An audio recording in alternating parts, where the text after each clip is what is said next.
ప్రభు అయిన యేసుక్రీస్తు నామములో చేరి వచ్చిన మీ అందరికీ నా హృదయపూర్వక వందనాలు తెలియజేస్తున్నాను. చిన్న ప్రార్థన చేసుకొని మనం వాక్యదానంలోకి వెళ్దాం. ప్రేమ నమ్మకము కలిగినటువంటి మా ప్రియ పరలోకపు తండ్రి, పరిశుద్ధుడా, మహోన్నతుడా, మహాగణుడా, సర్వశక్తి కలిగినటువంటి గొప్ప దేవ, మీకు వందనాలు. ఇంతవరకు మీరు తోడుగా ఉండి నడిపించిన నడిపింపును బట్టి వందనాలు. వాక్యదానంలోకి వెళ్తుండగా మీ సహాయాన్ని అర్థిస్తుంటున్నాను. వాక్యం బోధిస్తున్న నాకు సమయోచితమైన జ్ఞానాన్ని మీరు ప్రసాదించమని, వినబడుతున్న మాటలు మా ఆత్మీయ జీవితానికి ఎంతో ఉపయోగకరంగా ఉండడానికి సహాయం చేయమని యేసు ప్రభువారి పవిత్రమైన నామంలో ఈ ప్రార్థన సమర్పిస్తున్నాం తండ్రి, ఆమెన్. ప్రభునందు ప్రియులరా, ఈ ఉదయకాల సమయంలో చక్కటి వాక్యాన్ని మనము ధ్యానం చేసుకుందాం. దానికంటే ముందుగా దేవుడు మనకి ఈ లోకంలో జీవించడానికి బైబిల్ గ్రంథాన్ని దేవుడు మనకు ఇచ్చాడు. ఈ బైబిల్ గ్రంథాన్ని ఇష్టపడి చదివే వాళ్ళు ఉన్నారు, చాలా ఇష్టపడి బైబిల్ గ్రంథాన్ని చదివేవారు ఉన్నారు, చాలా కష్టపడి చదివే వాళ్ళు కూడా ఉన్నారు. ఎందుకంటే అయ్యో చదవాలి కదా అన్నట్టుగా చదివే వాళ్ళు కూడా ఉన్నారు.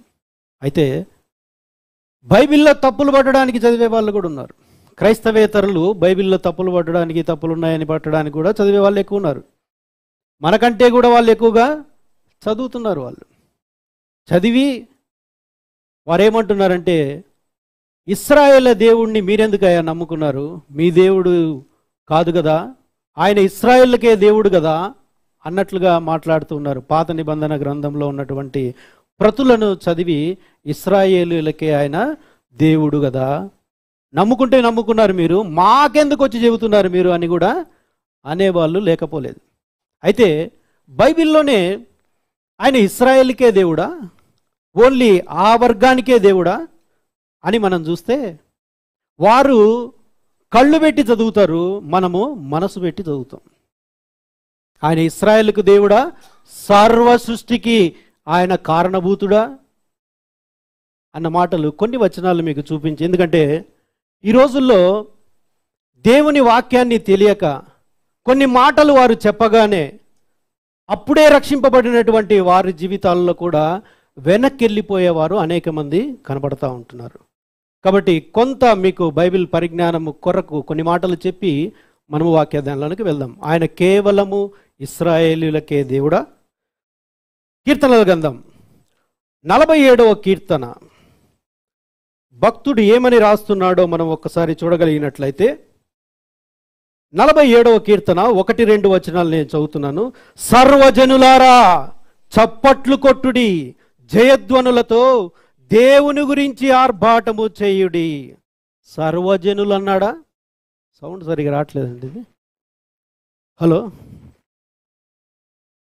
వస్తుందా? రైట్. సర్వజనులారా చప్పట్లు కొట్టండి అన్నాడా? ఇశ్రాయేలులారా చప్పట్లు కొట్టండి అన్నాడా భక్తుడు? సర్వజనులారా చప్పట్లు కొట్టండి, జయధ్వనులతో దేవుని గురించి ఆర్భాటము చేయుడి. యెహోవా మహోన్నతుడు, భయంకరుడు, ఆయన సర్వభూమికి రాజై ఉన్నాడు. సర్వభూమికి అంటున్నాడు చూడండి, సర్వభూమికి రాజు అయినటువంటి దేవుడు. 7వ వచనం, దేవుడు సర్వభూమికి రాజై ఉన్నాడు, రమ్యముగా కీర్తనలు పాడుడి. 8వ వచనం, దేవుడు పరిశుద్ధ సింహాసనం మీద ఆసీనుడై ఉన్నాడు, జనుల ప్రధానులకు అబ్రహాము యొక్క దేవునికి జనులై కూడుకొని ఉన్నారు అంటున్నాడు. ఎవరికి దేవుడు? సర్వజనులకు, సర్వజనులు అంటున్నాడు. ఇదే పదాన్ని మరొక చోట చూద్దాం చూడండి. 93వ కీర్తన, కీర్తనల గ్రంథము 93వ కీర్తన 1వ వచనంలో కూడా మనం చూస్తే, 1వ వచనంలో 93వ కీర్తన 1వ వచనంలో, యెహోవా రాజ్యము చేయుచున్నాడు, ప్రభావమును ఆయన వస్త్రముగా ధరించుకున్నాడు. యెహోవా బలమును ధరించి బలముతో నడిమి కట్టుకొని ఉన్నాడు, కదలకుండా భూలోకమును స్థిరపరిచి ఉన్నాడు. భూలోకాన్ని అంతటినీ స్థిరపరిచి ఉన్నాడు. అందుకే ఆది కాండంలోనే మనకు ఆది యందు దేవుడు భూమి ఆకాశములను సృజించెను.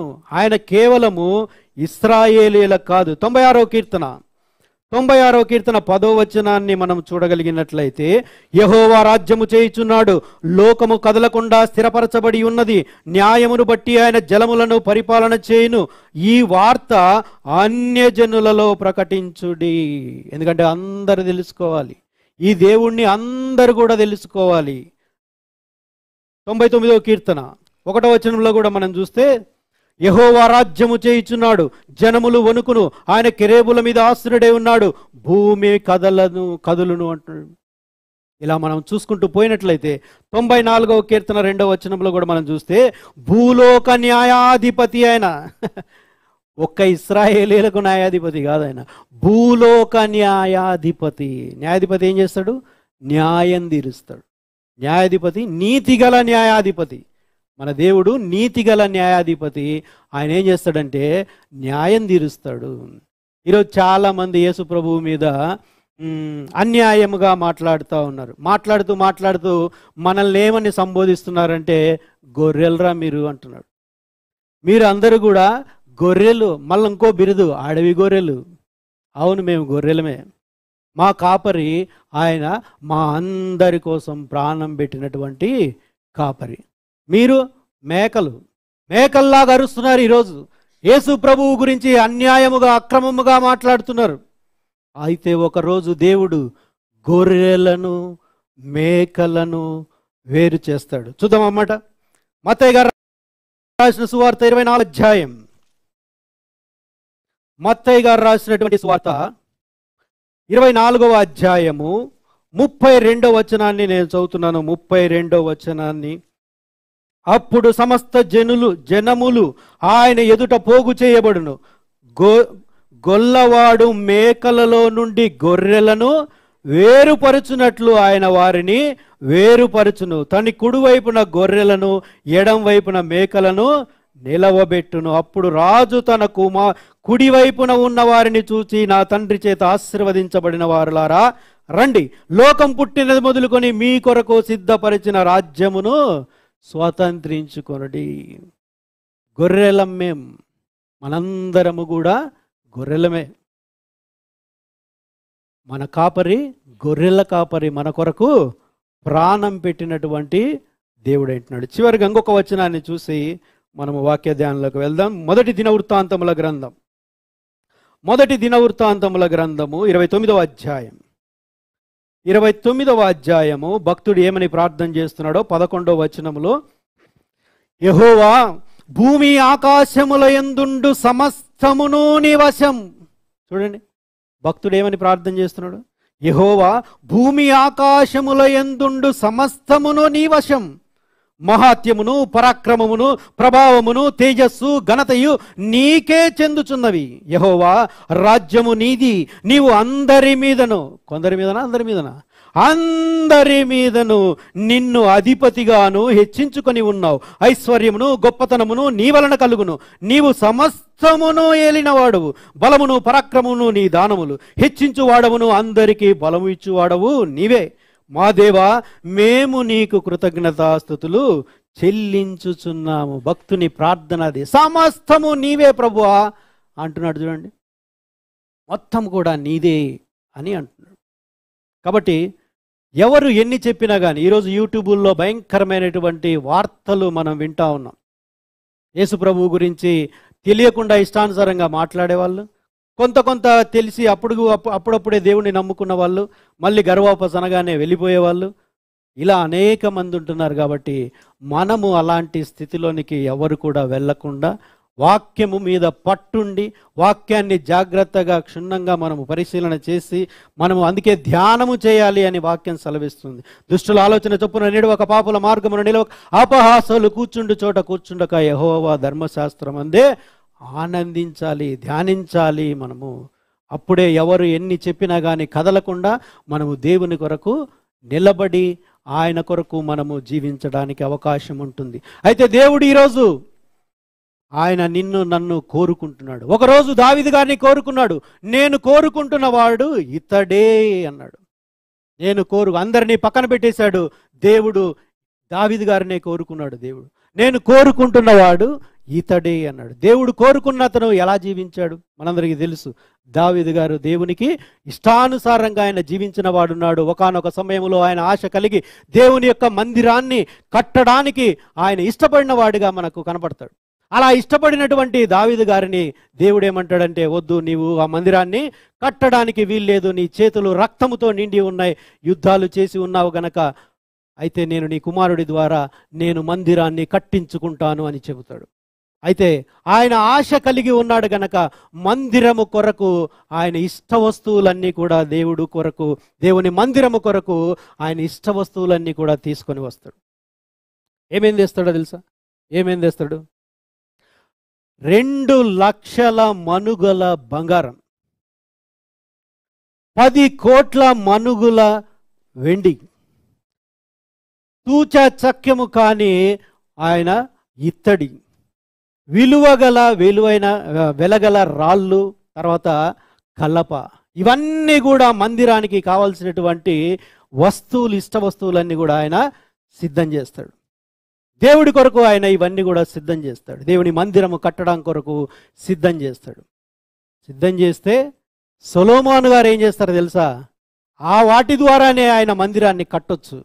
కానీ కట్టకుండా దాంతో పాటు ఆయన ఏం కోరుకున్నాడో తెలుసా? లెబనోనులో ఉన్నటువంటి దేవదారు వృక్షాలు కావాలి నాకు అన్నాడు. దీంతో కట్టేయచ్చు, ఆయన ఇచ్చినటువంటి వస్తువులతోనే ఆయన కట్టేయచ్చు.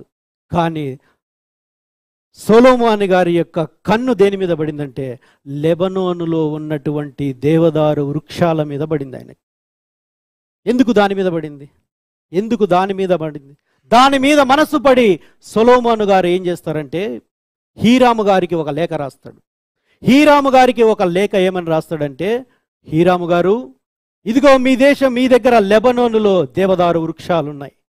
ఆ వృక్షాలు కట్ చేయటానికి, చక్కగా దానిని నిలబెట్టడానికి మా దగ్గర అంత సమర్థమైనటువంటి పనివారు లేరు. కాబట్టి నీ దగ్గర చక్కటి పనివారు ఉన్నారు గనక మీ పనివారు మా పనివారు ఇద్దరు కలిసి ఆ దేవదారు వృక్షాలు మాకు ఇచ్చినట్లయితే దేవుని మందిరము కొరకు నేను అది ఉపయోగిస్తాను అంటాడు. ఒక రాజు మరొక రాజుకి లేఖ రాస్తా ఉన్నాడు. ఆ సందర్భాన్ని చూద్దాం, చూడండి. రాజుల మొదటి గ్రంథము 5వ అధ్యాయం. రాజుల మొదటి గ్రంథము 5వ అధ్యాయం 6వ వచనం నుంచి నేను చదువుతున్నాను. లెబనోనులో దేవదారు మ్రాణులను నరికించుటకై సెలవిమ్ము, నా సేవకులను నీ సేవకులను కలిసి పని చేయుదురు. మ్రాలులను నరుకుటయందు సీదోనీయుల సాటి అయిన వారు మీలో ఎవరునూ లేరని నీకు తెలియను గనక నీ ఏర్పాటు చొప్పున నేను నీ సేవకులకు జీతం ఇచ్చెదను. హీరాము సొలొమోను చెప్పిన మాటలు విని బహుగా సంతోషించి, ఈ గొప్ప జనమును ఏలుటకు జ్ఞానము గల కుమారుని దావీదునకు దయచేసిన యెహోవా ఈ దినమున స్తోత్రము కలుగునుగాక అని చెప్పాను. సొలొమోనుకు ఈ వర్తమానము పంపెను, నీవు నా యొద్దకు పంపిన వర్తమానమును నేను అంగీకరించి తిని దేవదారు మ్రాణులను గురించి సరళపు మ్రాణులను గురించి నీ కోరిక అంతటి ప్రకారము నేను చేయించెదను. నీ సేవకులు వాటిని లెబనోనులో నుండి సముద్రమునొద్ద తెచ్చెదరు. అప్పటి వాటిని తెప్పలుగా కట్టించి నీవు నాకు నిర్ణయించుకొని స్థలము సముద్రం. ఇక తర్వాత మీరు చదువుకోండి, సమయం లేదు గనక సందర్భాన్ని మీకు చెప్తాను. అయితే ఇక్కడ సొలొమోను గారు ఏదైతే చెప్పారో హీరాము గారు చక్కగా సముద్ర మార్గము గుండా వాటన్నిటిని కూడా తీసుకొని ఆ యొక్క సొలొమోను గారికి అందించడం జరుగుతుంది. దానికి కావలసినటువంటి జీతం కూడా ఈయన ఇస్తాడు, ఏటేటా ఇస్తున్నాడని చెప్పి తర్వాత కూడా మనం వచనాల్లో చదువుకుంటాం. అయితే సొలొమోను గారు ఎందుకు దేవదారు వృక్షాలే కావాలి అని కోరుకున్నాడు? దావీదు గారు ఇచ్చినటువంటి వస్తువులతోనే తయారు చేసుకోవచ్చు కదా. 2 లక్షల మనుగుల బంగారాన్ని, తర్వాత 10 కోట్ల మనుగులు గల వెండిని, తర్వాత తూచ చక్యము కాని ఆ యొక్క ఇత్తడిని, లేదా వెలగల రాళ్లను, కలపను, వీటన్నిటినీ తీసుకొని చేయొచ్చు కదా. అంటే ఎందుకు చేయలేదు? ఎందుకంటే సొలొమోను గారు మహాజ్ఞాని. వృక్షాల గురించి, జంతువుల గురించి ఆయన పరిజ్ఞానము కలిగిన వ్యక్తి అంటున్నాడు. ఏ వృక్షము దేనికి పనికి వస్తుంది, ఏ వృక్షము సువాసనిస్తుంది, అన్నీ కూడా సొలొమోను గారికి తెలుసు. అబ్బా, మీకేమైనా చెప్పాడా బ్రదర్ అంటారేమో. బైబిల్లోనే ఉంది, చూడండి అన్నమాట. రాజుల మొదటి గ్రంథం 4వ అధ్యాయం, రాజుల మొదటి గ్రంథము 4వ అధ్యాయం 32వ వచనములో, అతడు 3000 సామెతలను చెప్పెను, 1005 కీర్తనలు రచించెను, మరియు లెబనోనులో నుండు దేవదారు వృక్షములనే గాని, గోడలలో నుండి మొలుచు ఇస్సోపు మొక్కనే గాని, చెట్లన్నిటిని గురించి చూడన్నమాట, చెట్లన్నిటిని గురించి అతడు వ్రాసెను. మరియు మృగములు, పక్షులు, ప్రాకు జంతువులు, జలచరములు వాటినన్నిటిని గురించి అతడు వ్రాసెను. అతని జ్ఞానపు మాటలు తెలుసుకొనుటకే అతని జ్ఞానమును గురించి వినిన భూపతులందరిలో నుండి జనులందరి మనుషులు సొలొమోను వద్దకు వచ్చిరి. ఏం తెలుసు సొలొమోను గారికి? వృక్షములన్నిటిని గురించి తెలుసు. ఏ వృక్షము దేనికి పనికొస్తుందో సొలొమోను గారికి బాగా తెలుసు. ఎందుకు పనికొస్తుంది? లెబనోనులో ఉన్నటువంటి దేవదారు వృక్షము అది ఎక్కడ ఉంటుంది? అది ఎక్కడో కొండల మీద చక్కగా నిలిచి ఉంటుంది. దానికి ఎప్పుడు కూడా ఆ మంచుతో, అది ఎప్పుడు కూడా ఆ తాకిడితో, మంచు తాకిడితో ఉంటుంది. చక్కటి సువాసన గలది. అందుకే ఈ సువాసన కలిగినటువంటి మందిరానికి చక్కని లెబనోన్లో ఉన్న దేవదారు వృక్షాలతో నేను వాటన్నిటినీ గోడల్లో కానివ్వండి, మధ్యలో కానివ్వండి, కిటికీల్లో కానీ అవన్నీ పెడితే మందిరములోనికి వచ్చిన వారికి చక్కటి సువాసన కలిగినదిగా ఉంటుంది గనక ఆయన కోరుకున్నాడు. దావీదు గారు తెచ్చినటువన్నీ కాకుండా ఆయన కోరుకుంది దేన్ని? లెబనోనులో ఉన్నటువంటి దేవదారు వృక్షాన్ని ఆయన కోరుకున్నాడు. సొలొమోను గారు మనకు బైబిల్ గ్రంథంలో చక్కగా జ్ఞానిగా ఆయన కనపడతా ఉంటారు. మనకు మొదటి ఆదాం గారు తెలుసు కదా. మొదటి ఆదాం గారు, దేవుడు నేల నుంచి మట్టిని తీసి. కడపటి ఆదాం ఎవరు? యేసుక్రీస్తు ప్రభువారు కడపటి ఆదాం, రైట్. పాత నిబంధన గ్రంథంలో యాజకులు కనబడతారు మనకు. అయితే కొత్త నిబంధన గ్రంథంలో మనకి ఎవరు యాజకుడు? యేసుక్రీస్తు ప్రభువారే యాజకుడు. మన ప్రధాన యాజకుడు మనకంటే ముందుగా ఆయన పరలోకానికి వెళ్ళాడు అన్నమాట మనకు. మన బలహీనతలన్నీ కూడా ఎరిగినవాడు గనక సమయోచితమైన కృప కొరకు ఆయన దగ్గరికి మనం వెళ్తున్నాం అన్నమాట కూడా మనకు తెలుసు. మొదటి ఆదాము, కడపటి ఆదాము. పాత నిబంధనలో యాజకుడు, కొత్త నిబంధన గ్రంథంలో యాజకుడు. అయితే పరమగీతములో సొలొమోను ఎవరు రాశారు? పరమగీతాలని సొలొమోను గారు రాశారు. పరమగీతాలని సొలొమోను గారు రాశారు. అయితే రాసింది సొలొమోను గారు, వచింపబడుతుంది అక్కడ ఎవరు? ఆయన పరలోకపు ఆ సొలొమోను గారుగా కనపడతారు. మన ప్రభు అయిన యేసుక్రీస్తు ప్రభు వారు పరలోకపు సొలొమోనుగా ఆయన వర్ణించబడతాడు. ఒక వర్ణన బైబిల్ గ్రంథంలో మనకు కనపడుతుంది. నా ప్రియుడు, అతి సుందరుడు, అగ్నిజ్వాలల వంటి కన్నులు గలవాడు, కళ్ళు, కర్లింగ్ హెయిర్స్, ఇవన్నీ కూడా మనకు కనపడతా ఉంటాయి, రైట్, వెంట్రుకలు. అయితే ఈ సొలొమోను దేని కోరుకున్నాడు? పాత నిబంధన గ్రంథంలో ఉన్నటువంటి, ఇప్పుడు మనం చదువుకున్నటువంటి సొలొమోను లెబనోనులో ఉన్నటువంటి దేవదారు వృక్షాలను ఆయన కోరుకున్నాడు. మరి పరలోకపు సొలొమోను అయినటువంటి యేసుక్రీస్తు ప్రభువారు ఎవరిని కోరుకున్నాడు? నిన్ను నన్ను కోరుకున్నాడు. ఎందుకు? సొలొమోను గారు లెబనోనులో ఉన్న దేవదారు వృక్షం సువాసనకు ప్రతిగా ఉంటుంది. మందిరంలోనికి వచ్చిన వారందరూ కూడా చక్కగా సువాసన పీల్చుకుంటూ ఆనందిస్తారు, సువాసనగా ఉండాలి అని. అయితే పరమసొలొమోనైనటువంటి యేసుక్రీస్తు ప్రభువారు నిన్ను నన్ను కోరుకుంటే మనము కూడా సువాసనగా ఉండాలిగా. మనము ప్రపంచములో ఉన్నటువంటి వారందరికీ కూడా మనందరము కూడా సువాసనగా ఉండాలని, ఎన్నిక లేని మన జీవితాలను దేవుడు ఎన్నుకున్నాడు అంటే మనం ఎలా ఉండాలని దేవుడు కోరుకుంటున్నాడు? సువాసనగా ఉండాలి. అయితే ఒకరోజు దేవుడు సౌలు గారిని ఆయన కోరుకున్నాడు కదా. దమస్కు మార్గంలో వెళ్తున్నప్పుడు సౌలు గారిని దేవుడు కోరుకున్నాడు. సౌలు గారిని కోరుకున్నప్పుడు ఒక మాట చదవండి, అపోస్తలుల కార్యాలు 19వ అధ్యాయం 5వ వచనాన్ని చదవండి. 5వ వచనం, 15వ వచనం, క్షమించాలి. ఉమ్. ప- ఉమ్. 9వ అధ్యాయం 15వ వచనం. అపోస్తల కార్యాలు 9వ అధ్యాయము. ఆ, ఉమ్, ఆ. ఈతడు నేను ఏర్పరచుకున్న సాధనమై ఉన్నాడు. చూసండి, ప్రభు ఏమంటున్నాడు? అందుకు ప్రభువు నీవు వెళ్ళుము, అన్యజనుల ఎదుట, రాజుల ఎదుట, ఇశ్రాయేలు ఎదుట నా నామమును భరించుటకు ఇతడు నేను ఏర్పరచుకొనిన సాధనమై ఉన్నాడు. దేవుడు ఏర్పరచుకున్నాడు, లేదా దేవుడు కోరుకున్నాడు.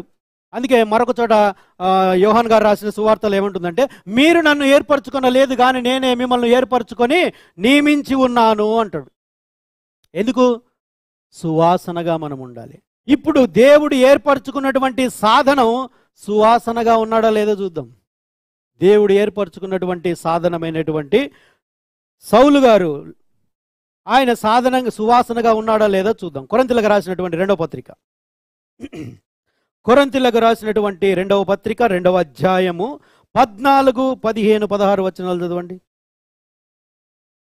మా ద్వారా ప్రతి స్థలం అంట, చూడండి, ప్రతి స్థలమందును క్రీస్తును గురించిన జ్ఞానము యొక్క సువాసనము కనపరుచుచు ఆయన యందు మమ్మును ఎల్లప్పుడూ విజయోత్సవముతో ఊరేగించుచున్న దేవునికి స్తోత్రం.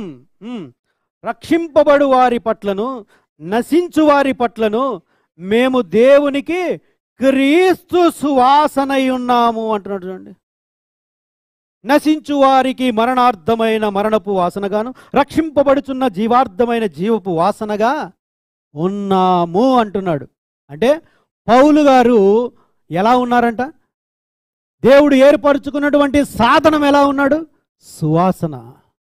సువాసనగా ఉన్నాడు. మేము ప్రతి స్థలమందును సువాసనగా అంటున్నాడు. దేవుడు కోరుకుంటున్న వారు ఎలా ఉండాలి? దేవుడు ఏర్పరచుకున్న వారు ఎలా ఉండాలి? రక్షింపబడినటువంటి వారు ఎలా ఉండాలి? సువాసనగా ఉండాలి. సువాసన అంటే మంచి వాసన, దుర్వాసన అంటే కంపు. దుర్వాసన అంటే కంపు వాసన. మరి ఈరోజు మనము దేవునికి సువాసనగా ఉన్నామా, దుర్వాసనగా ఉన్నామా? మనల్ని మనము పరీక్షించుకోవాలి. దేవుడు ఏర్పరచుకున్నటువంటి సాధనాలు కాదా? ఆయన స్వరక్తం ఇచ్చి రక్షించాడు కదా మనల్ని. స్వరక్తం ఇచ్చి రక్షించాడు. అలాంటి వారు ఎలా ఉండాలి? లోకానికి ఎలా ఉండాలి? సువాసనగా ఉండాలి, దుర్వాసనగా మనం ఉండకూడదు. ఈరోజు మన ప్రవర్తన ఎలా ఉంటుంది? మనల్ని బట్టి ఏమనుకుంటున్నారు జనాలు? క్రీస్తు అల్లరి అవుతున్నారా? ప్రభువారు అల్లరి అవుతున్నారా? మనమున్న స్థలాల్లో, మన బంధువర్గాల్లో, మన స్నేహితుల మధ్య, మన ఇరుగు పొరుగు వారి మధ్య మనం ఎలా ఉంటున్నాం?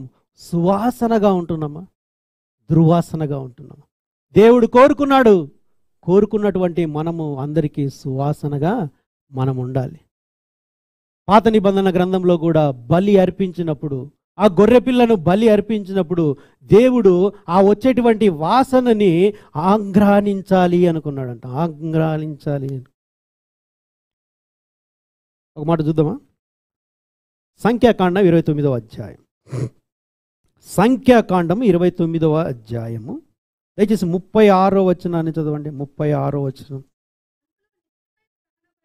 అందులో నిత్యమైన దహన బలి అంట, దాని నైవేద్యమును పానార్పణముగాక. చూసారా? మీరు యెహోవాకు ఇంపైన సువాసన గల దహన బలిగా నిర్దోషమైన ఒక కోడెదూడను, ఒక పొట్టేళ్లను, ఏడాది అయిన 7 గొర్రె పిల్లలను విధి ప్రకారముగా వాటి లెక్క చొప్పున ఆ కోడెదూడ. సరే, రైట్. ఇక్కడ బలి అర్పించేటప్పుడు అది ఎలా ఉండాలి? సువాసనగా ఉండాలి అని. పాత నిబంధనల గ్రంథంలో ఆ యొక్క బలిని గురించి, కొత్త నిబంధన గ్రంథంలో కూడా బలి, యేసుక్రీస్తు ప్రభువారు ఆయన బలి అయిపోయాడు. అయితే దేవుడు ఏర్పరచుకున్నటువంటి సాధనం ఎవరైతే ఉన్నారో ఆయన సువాసనగా ఉన్నాడంట. ఇక్కడ ప్రతి స్థలములో సువాసనగా. మనం మందిరంలో సువాసనగా ఉంటాం కదా, మందిరంలో చక్కగా సువాసనగానే ఉంటాం. మరి బయట మందిరము దాటిన తర్వాత మన బయట ఎలా ఉంటున్నాం? మన మాటలు క్రియలు ఎలా ఉంటున్నాయి? సువాసన కలిగినవిగా ఉంటున్నాయా? మనల్ని మనం ప్రశ్నించుకోవాల్సినటువంటి అవసరత ఎంతైనా ఉంటుంది. మొదటిగా దేవుడు ఏర్పరచుకున్నవారు లేదా దేవుడు కోరుకున్నవాడు ఉండవలసినటువంటి లక్షణాలలో మొదటి లక్షణం, మనము దేవునికి సువాసనగా ఉండాలి. రెండవది, దేవునికి ఇష్టలుగా మనం ఉండాలి. దేవుడు మనల్ని ఏర్పరచుకున్నప్పుడు దేవుడికి ఇష్టంగా ఉండొద్దా? ఇష్టలుగా ఉండాలి. చూద్దాం ఒక మాట. రోమీయులకు రాసిన పత్రిక 14వ అధ్యాయం. రోమీయులకు రాసినటువంటి పత్రిక 14వ అధ్యాయము, దయచేసి 17, 19 వచనాలు చదవండి. దేవుని రాజ్యము భోజనమును పానము కాదు గాని నీతియు సమాధానమును పరిశుద్ధాత్మ యందలి ఆనందమై ఉన్నది. ఈ విషయమందు క్రీస్తునకు దాసుడైన వాడు దేవుడికి ఇష్టడును, మనుషుల దృష్టికి ఎలా ఉండాలంట? యోగ్యుడై ఉన్నాడు అంటున్నాడు. చాలండి. ఎలా ఉండాలి? క్రీస్తునకు దాసుడై ఉండాలి. దేవుడు ఏర్పరచుకున్నవాడు దేవునికి ఇష్టడును, మనుషుల దృష్టికి యోగ్యుడుగా ఉండాలి. 19వ వచనం, కాబట్టి సమాధానమును పరస్పర క్షేమాభివృద్ధిని కలుగజేయు వాటినే ఆసక్తితో అనుసరింతుము. దేవుడికి ఇష్టడుగా ఉండాలి. పరస్పర క్షేమాభివృద్ధినే మనము కలగజేసే వారిగానే మనం ఉండాలి. ఇతరులకు నష్టం కలిగించేవారుగా మనం ఉండడానికి వీలు లేదు. ఎవరికైనా సరే, ఎవరికైనా, మన క్రైస్తవ సమాజంలో అయినా ఇతర విశ్వాసాల్లో ఉన్నవారికైనా క్షేమాభివృద్ధిని మాత్రమే మనము కలుగజేసేవారుగా మనం ఉండాలి. అంతేగాని నష్టం జరిగించేవారిగా, దేవుని నామానికి అవమానం తెచ్చేవారిగా మనం ఉండడానికి వీలు లేదు. దేవుడికి ఇష్టలుగా మనం ఉండాలి. అందుకే విశ్వాసము లేకుండా దేవుడికి ఇష్టడై ఉండుట అసాధ్యము. ఆయన ఎద్దుకు వచ్చువారు ఆయన ఉన్నాడని, ఆయన వెదుకు వారికి ఫలము దయచేవాడని నమ్మవలను కదా. ఆయనకి ఇష్టలై ఉండాలి. విశ్వాసంలో మనం ఇష్టలుగా ఉండాలి. దేవుడికి నచ్చే విధముగా మనం ఉండాలి. లాస్ట్ వీక్ ఇచ్చే విషయములో దేవుని దాసులు చెప్పినప్పుడు, దశమ భాగాలు ఇచ్చే విషయంలో చెప్పినప్పుడు దేవునికి నచ్చే విధంగా ఉండాలి. 2 కాసులు వేసినటువంటి ఆ యొక్క బీద విధవరాలు దేవుడికి నచ్చింది, ఇష్టురాలిగా కనపడింది, దేవునికి ఇష్టురాలుగా కనపడింది. అందరూ వారి యొక్క ధన సమృద్ధిలో నుంచి వేసినప్పుడు దేవుడు ఇష్టపడలేదు. కానీ ఆమె లేమిలో వేసింది చూడండి. లేమిలో ఇచ్చిన దాన్ని బట్టి దేవుడు పిలిచి చెబుతున్నాడు శిష్యులకు, ఇదిగో ఈవిడ తమ యొక్క 2 కాసులు వేసేసింది అని. ధనవంతులకు ఎందుకు చెప్పలేదు? ధనవంతులను ఎందుకు మెచ్చుకోలేదు దేవుడు? అంటే వాళ్ళ హృదయం దేవుడికి సరిగా లేదు. ఆమె ఏమైనా పర్వాలేదు, నా దేవుని సేవకి నేను ఇచ్చేయాలన్నట్టుగా ఆవిడ ఇచ్చేసినట్టు మనం చూస్తాం. దేవుడికి నచ్చింది, దేవుడికి ఇష్టడుగా ఉంది.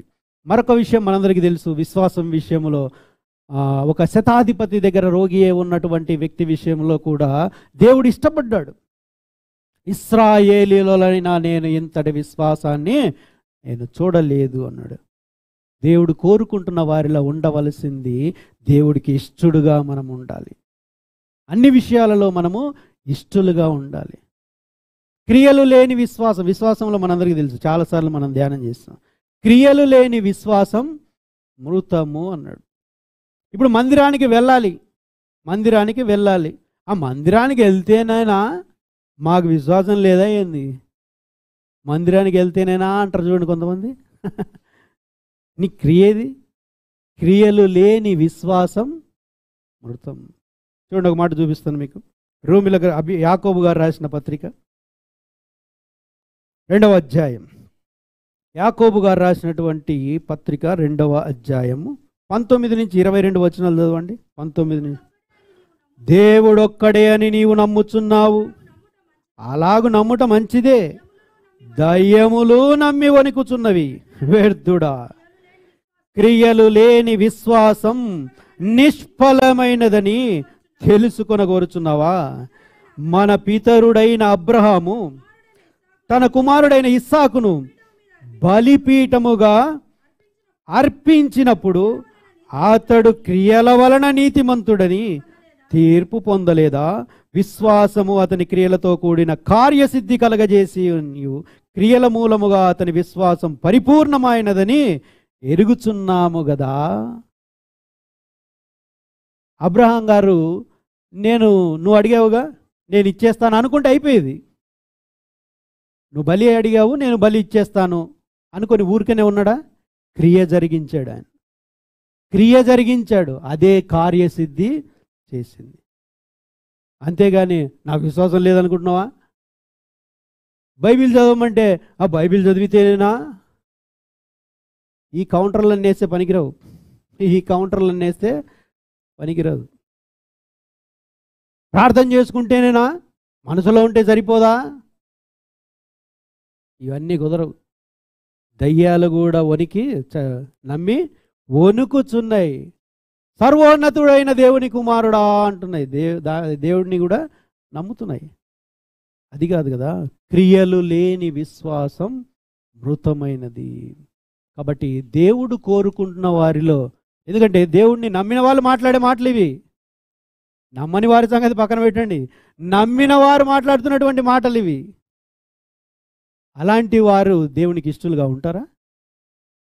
దేవునికి ఇష్టలుగా ఉండాలంటే నీవు మొదటిగా చేయవలసింది విశ్వాసంలో నీవు ఇష్టడిగా, దేవుడికి విశ్వాసంలో నీ విశ్వాసం ఎలా ఉండాలి? అందుకే శిష్యులు ఏమని ప్రార్థన చేశారు? అయ్యా మా విశ్వాసము వృద్ధి పొందించుము అన్నాడు. అలాగే మనం కూడా చేయాల్సిన ప్రార్థన, దేవుడికి ఒకవేళ ఇష్టలుగా లేకున్నట్లయితే నేను దేవునికి ఇష్టడుగా ఉండాలి. ఆ ఇష్టం ఎలా ఉండాలి? క్రియలు ఉండాలి. క్రియలు లేని విశ్వాసం మృతం. మూడోదిగా సువాసన కలిగి ఉండాలి. దేవుడు ఏర్పరచుకున్నవారు లేదా దేవుడు కోరుకున్నవారు దేవుడికి ఇష్టలుగా ఉండాలి. మూడోదిగా మనం చూసినట్లయితే దేవునికి ప్రీతికరంగా ఉండాలి. ఎఫెసీయులకు రాసిన పత్రిక 5వ అధ్యాయం 10వ వచనాన్ని చూస్తే, గనుక ప్రభువుకి ఏది ప్రీతికరమైనదో దానిని పరీక్షించుచు వెలుగు సంబంధుల వలె నడుచుకోండి. వెలుగు సంబంధులు, ఒకప్పుడు మీరు చీకటి సంబంధులు. దేవుడు కోరుకున్న వారు జీవించాల్సినటువంటి జీవితము ప్రభువుకి ఏది ప్రీతికరమైనదో దాన్ని పరీక్షించాలి. ఏది ప్రీతికరమైనది, దేవుడు ఏది ఇష్టపడతాడు, దేవుడి కోరిక ఏంటి, నా పట్ల దేవుడి ఇష్టం ఏంటి, ఆయనకి ఏది ప్రీతికరమైనది, ఆ ప్రీతికరమైనదే మనము చెయ్యాలి. దేవుడికి ఏది ప్రీతికరమో చూద్దాం. చూడండి, హెబ్రీయులకు రాసిన పత్రిక 12వ అధ్యాయం, హెబ్రీయులకు రాసినటువంటి పత్రిక 12వ అధ్యాయము 28, 29 వచనాలు చదవండి. 28.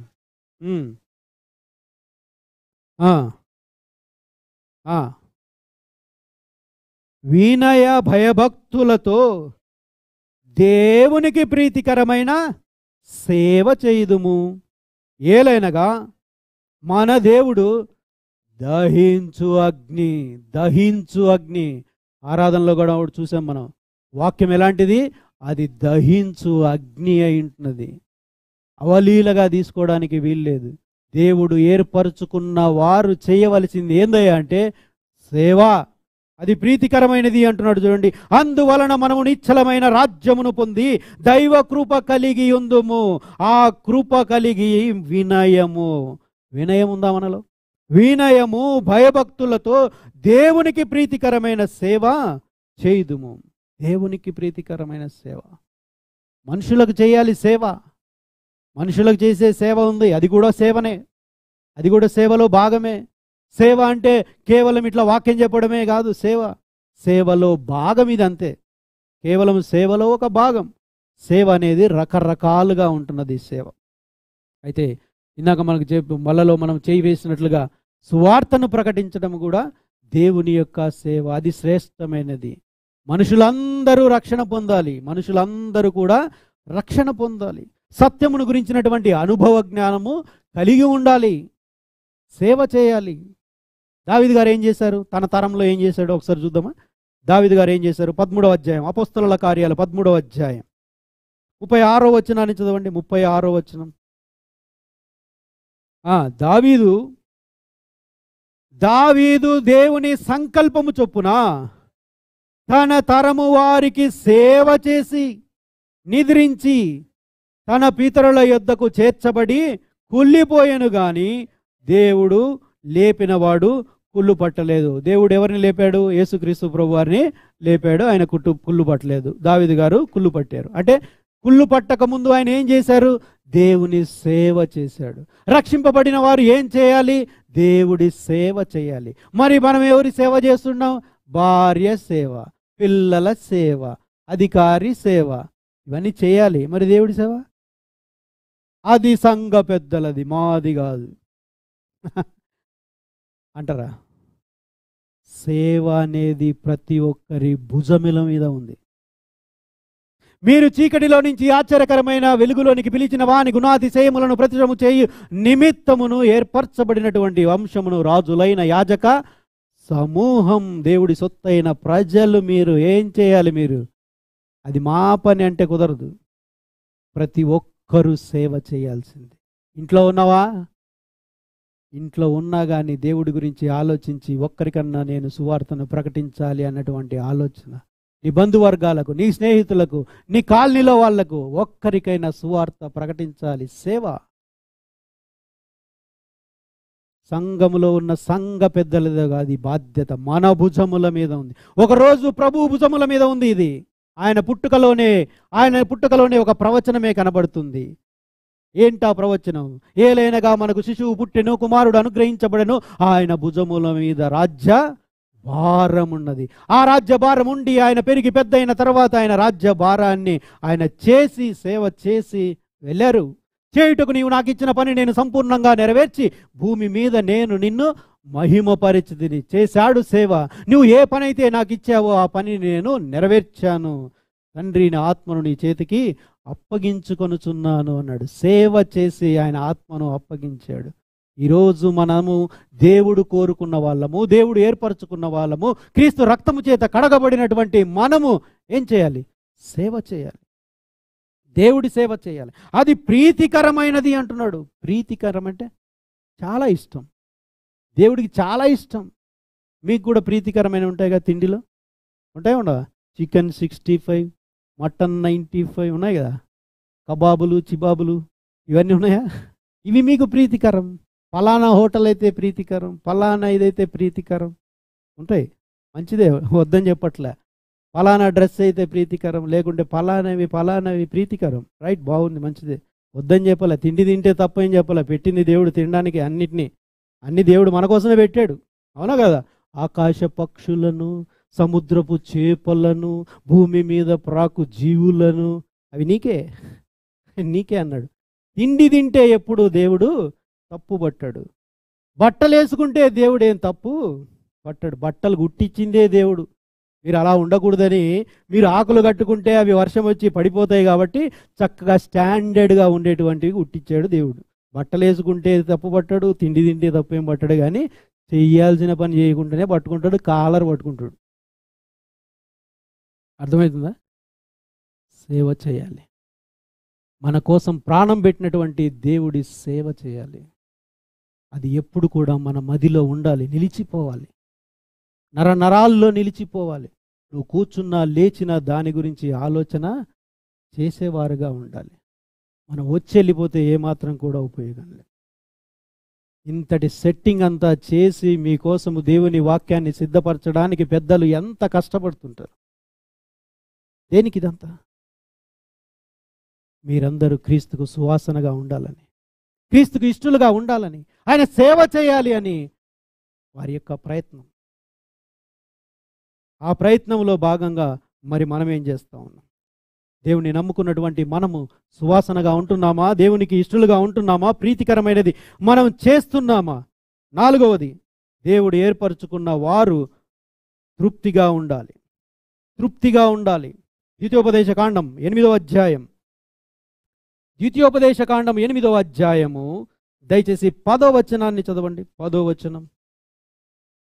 నీవు తిని, ఇందాక చెప్పాడు దేవుడు, తిను, బాగానే తిను, ఎంత కావాలంత తిను. నీవు తిని తృప్తిపడి నీ దేవుడైన యెహోవా నీకిచ్చిన మంచి దేశములో ఆయనను స్తుతింపవలెను. చూసారా?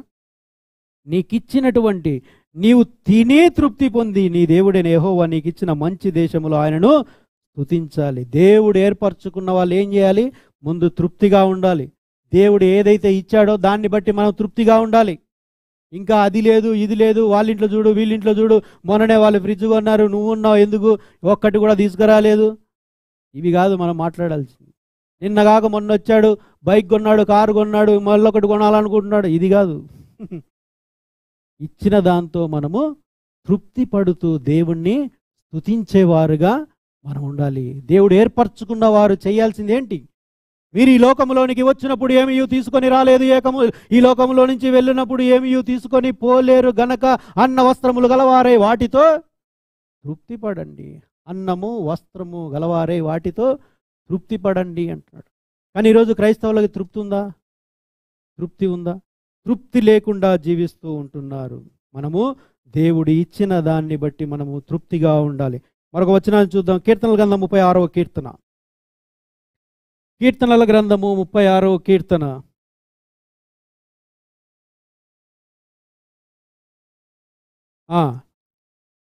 నీ మందిరము యొక్క సమృద్ధి వలన వారు సంతృప్తి నొందుదురు. దేవుని యొక్క మందిరము వలన తృప్తిగా ఉన్నారా లేదా? ఈరోజు దేవుని మందిరములో సమృద్ధి సంతృప్తి కలిగి ఉంటుంది.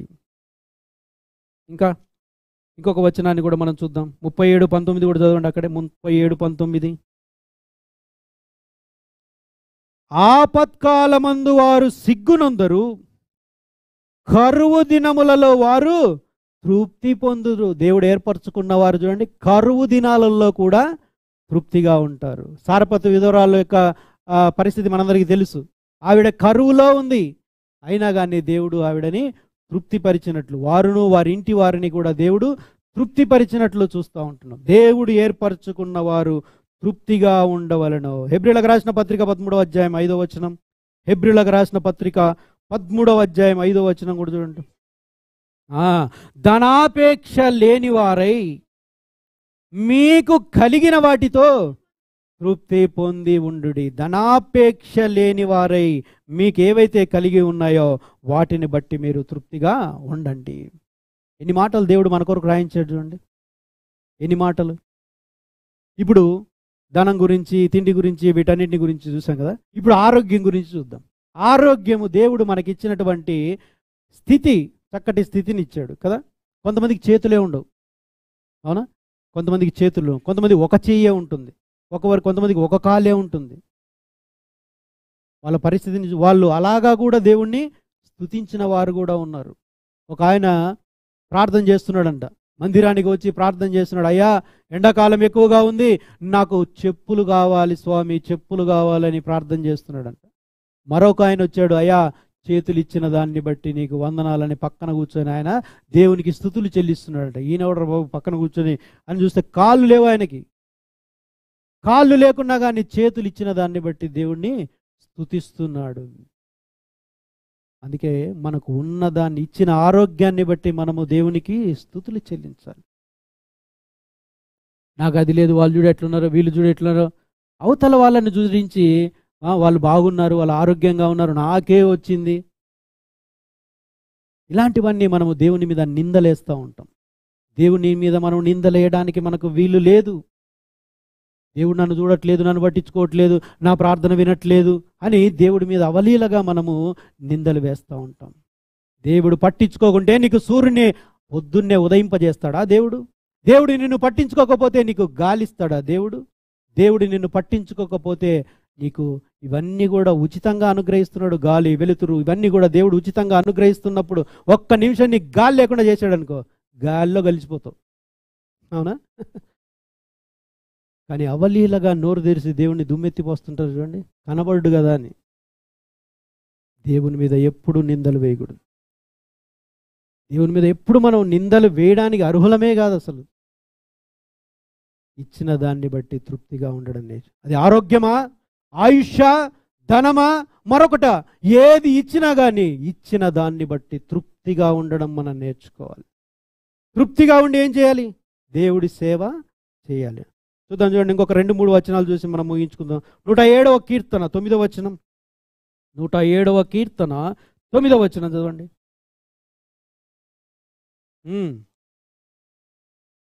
ఆ, ఆయన ఆశ కలిగిన ఆత్మను దేవుడు తృప్తిపరిచి ఉన్నాడు. దావీదు గారు ఆశ కలిగి ఉన్నారు దేవుని యొక్క మందిరాన్ని కట్టాలి అని.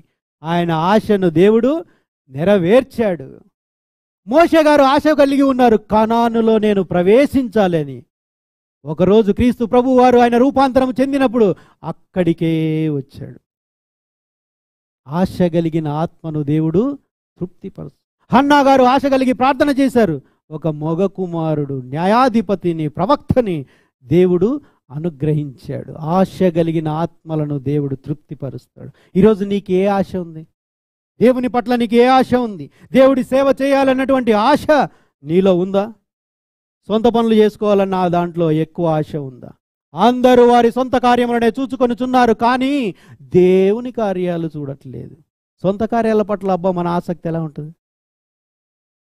సొంత కార్యాల పట్ల మన ఆసక్తి చెప్తే ఇక చెప్పనక్కర్లేదు. ఆ ఉత్సాహం, ఆ యొక్క రెడీ అయ్యే విధానం, ఆ యొక్క టైమింగు, అబ్బా టయానికి వెళ్ళిపోవాలనుకుంటాం. ఎందుకు? ఏదైనా ఉందనుకోండి, ఎంత ప్లానింగ్ ఉంటుంది మన జీవితాల్లో. కానీ దేవుని పని పట్ల ప్లానింగ్ ఉండాలి కదా, ఉండాలి. అందుకే అందరూ వారి సొంత కాలనే చూసుకొనిస్తున్నారు, కానీ దేవుని కార్యాలు చూడట్లేదని ఎందుకు దేవుడు రాయించాడు? ఆశ కలిగిన ఆత్మను దేవుడు తృప్తిపరుస్తాడు. 12వ అధ్యాయం, సామెతల గ్రంథము 12వ అధ్యాయము 14వ వచనాన్ని చూద్దాం. చివరిగా 14వ వచనాన్ని. ఒకడు తన నోటి ఫలము చేత తృప్తిగా మేలు పొందును, ఎవని క్రియల ఫలము వానికి వచ్చును. మనం తృప్తిగా ఉండాలంటే ఏం చేయాలి? ఒకడు తన నోటి ఫలము చేత తృప్తిగా మేలు పొందును. ఒక ఆయన కొత్తగా ఊర్లోకి వచ్చాడంట. ఏమయ్యా ఈ ఊరు బాగుందా? బాగుంటుందా అంటే, నీ నోరు బాగుంటే ఊరు బాగుంటుంది అన్నాడు. నోటి ఫలం. అందుకే నోరుని జాగ్రత్తగా పెట్టుకోమన్నాడు దేవుడు కదా. మనం నోరుని చాలా జాగ్రత్తగా పెట్టుకోవాలి. నోరు బాగుంటే ఊరు ఖచ్చితంగా బాగుంటుంది. మాటల గురించి, నాలుక గురించి అద్భుతంగా దేవుడు రాయించాడు. విస్తారమైన మాటలలో దోషముండక మానదు. సామెతల గ్రంథం 19వ అధ్యాయము 10వ వచనములో ఈ మాట మనకు కనపడుతుంది. కొలస్సీయులకు రాసిన పత్రిక 4వ అధ్యాయము 6వ వచనములో ప్రతి మనుషునికి ఎలాగూ ప్రత్యుత్తరం ఇవ్వవలనో అది మీరు తెలుసుకున్నట్లు మీ యొక్క సంభాషణ ఉప్పు వేసినట్లు ఎల్లప్పుడూ రుచికరముగా ఉండాలి, కృపాసహితముగా ఉండాలి అంటాడు దేవుడు. ఒకే నోటి నుండి కృపావచనము, ఒకే నోటి నుండి శాపవచనము రాకూడదు అంటాడు. నోటి ఫలం, నోటి ఫలం చాలా జాగ్రత్తగా దేవుని యొక్క ఏర్పరచుకున్న వారు మాట్లాడాల్సినటువంటి మాటలు. మన నోరుని జాగ్రత్తగా, మీ నోటికి కళ్ళెము వేయాలి అంటాడు దేవుడు కదా. మీ నోటికి కళ్ళెం వేయాలి అంటాడు. మనం మాట్లాడేటప్పుడు చాలా జాగ్రత్తగా ఉండాలి. మనం మాట్లాడినప్పుడు విశ్వాసం పుట్టాలి. ఇతరులలో విశ్వాసం పుట్టించే మాటలు మనం మాట్లాడాలి. నీరసించిపోయేవి, లేకుంటే నువ్వు అంతేగా, నువ్వు వేసుగాడివి అన్నట్టు మాట్లాడకూడదు. ఒకవేళ ఎవరైనా తప్పు చేశారు, తప్పు చేసినప్పుడు వాళ్ళని ఏం చేయాలి? ఉజ్జీవింపజేయాలి, వారిని ఉజ్జీవింపచేయాలి. చూడండి, ఒక మాట చూపిస్తాను మీకు. గలతీయులకు రాసిన పత్రిక 6వ అధ్యాయం. గలతీయులకు రాసినటువంటి పత్రిక 6వ అధ్యాయము, దయచేసి 1వ వచనాన్ని నుంచి చదువుకుందాం. సహోదరులారా, ఒకడు ఏ తప్పిదములోనైనా చిక్కుకొనిన ఎడల, చూసారా, ఆత్మ సంబంధులైన మీలో ప్రతి వాడును తాను శోధింపబడునేమో అని తన విషయమే చూచుకొనుచు సాత్వికమైన మనస్సుతో అట్టి వానిని మంచి దారిలోనికి ఒకని భారం ఒకడు భరించి ఇలాగు క్రీస్తు నియమాన్ని పూర్తిగా మీరు నెరవేర్చండి. తప్పు చేశాడు, పొరపాటున ఎవరో తప్పు చేశారు. తప్పు చేస్తే ఏం చేయాలి? సహోదరులారా, ఒకడు ఏ విషయములైనా తప్పులలో చిక్కుకొనిన ఎడల, ఆత్మ సంబంధమైన వారు కదా మీరు, చాలా జాగ్రత్తగా సాత్వికమైన మనస్సుతో మీరు ఆలోచించి ఏం చేయాలి? అట్టి వారిని మంచి దారికి తీసుకొని రావాలి. అలా తీసుకొచ్చారు. మన సంఘంలో కూడా కొంతమందిని తప్పుదారిపోతున్నప్పుడు వారిని తీసుకొని వచ్చిన వారు కూడా ఉన్నారు. అలా ప్రతి ఒక్కరు ఉండాలంటున్నాను నేను. అలా ఎవరైనా తప్పిదాలు చేస్తే వారిని మంచి దారిలోనికి మనము తీసుకొని రావాలి. ఎందుకంటే క్రీస్తు సంబంధులు, అది క్రీస్తు నియమం అంటున్నాడు దేవుడు అక్కడ. ఆ మాట చదివితే, ఈలాగు క్రీస్తు నియమమును మీరు పూర్తిగా నెరవేర్చండి. ఇంకా వాడేదో తప్పిపోయాడు కదా అని ఇంకా వాడి మీద పదేసేసి వాడిని కృంగదీయకూడదు. అరే చేసేదేవో తప్పు చేసావు కదా, రా దేవుడి దగ్గరికి రా కలిసి ప్రార్థన చేద్దాం, నీ తప్పేదో ఒప్పుకో, ఇక విడిచిపెట్టేసి అని వారిని సాత్వికముతో మనము దేవుని దగ్గరికి తీసుకొని వచ్చేవారుగా ఉండాలి. అంతేగాని ఇక వాడు అట్ట చేశాడు చూసావా, వాడి గురించి మళ్ళీ ఒక 10 మందికి చెప్పడం, వాడిని ఒక దూరం పెట్టడం, ఇది కాదు. తీసుకొని రావాలి, దేవుని దగ్గరికి తీసుకొని వచ్చి ఆ తప్పిదాన్ని ఒప్పించి దాన్ని విడిచిపెట్టే మార్గాన్ని చూపించి చక్కగా దేవునిలో నిలబడితే వాడు ఒక సాధనంగా దేవుడి కొరకు నిలబడతాడు. అది మనం అలవాటు చేసుకోవాలి. క్రీస్తుని దేవుడు ఏర్పరచుకున్న వారు చేయవలసినటువంటి పనులవి. ఇంకొక వచనం చూద్దాం చివరిగా. మొదటి తిమోతిలో రాసినటువంటి పత్రిక 3వ అధ్యాయం 10-11 వచనాలు. జీవమును ప్రేమించి మంచి దినములు చూడగోరు వాడు చెడ్డదానిని పలకకుండా, తన నాలుకను కపటపు మాటలు చెప్పకుండా తన పెదవులను కాచుకొనవలెను. అతడు కీడును తొలగించి మేలు చేయవలెను, సమాధానమును వెదికి దాని వెంటాడవలెను. దేవుని నమ్ముకున్న వారు చేయాల్సిన పని, దేవుడు ఏర్పరచుకున్న వారు చేయవలసినటువంటి పని ఏం చేయాలి? జీవాన్ని ప్రేమించాలి, మంచి దినాలు చూడగోరాలి అన్నట్లయితే ఏం చేయాలి? పెదాలను కాచుకోవాలి. ఒక్కసారి నోటలో నుండి మాట పోయిందంటే మళ్ళీ తిరిగి వచ్చే ఛాన్సే లేదు. కాబట్టి మాట్లాడేటప్పుడు ఎవరితో మాట్లాడుతున్నాం, ఏం మాట్లాడుతున్నాం, పెద్దలతో ఎలా ఉండాలి, పిల్లలతో ఎలా ఉండాలి, యవనస్తులతో ఎలా ఉండాలి, ఇవన్నీ కూడా మనం మాట్లాడేటప్పుడు చాలా జాగ్రత్తగా మాట్లాడి క్రీస్తు నియమాన్ని మనము పాటించేవారుగా ఉండాలి. యేసుప్రభు వారు మాట్లాడినప్పుడు ఎంత అద్భుతంగా అనేకుల్ని ఆయన ఆకర్షించగలిగాడు. మనం మాట్లాడుతున్నప్పుడు పారిపోతున్నారా? 10 మంది ఆకర్షించుకొని మన దగ్గరికి రాగలుగుతున్నారు.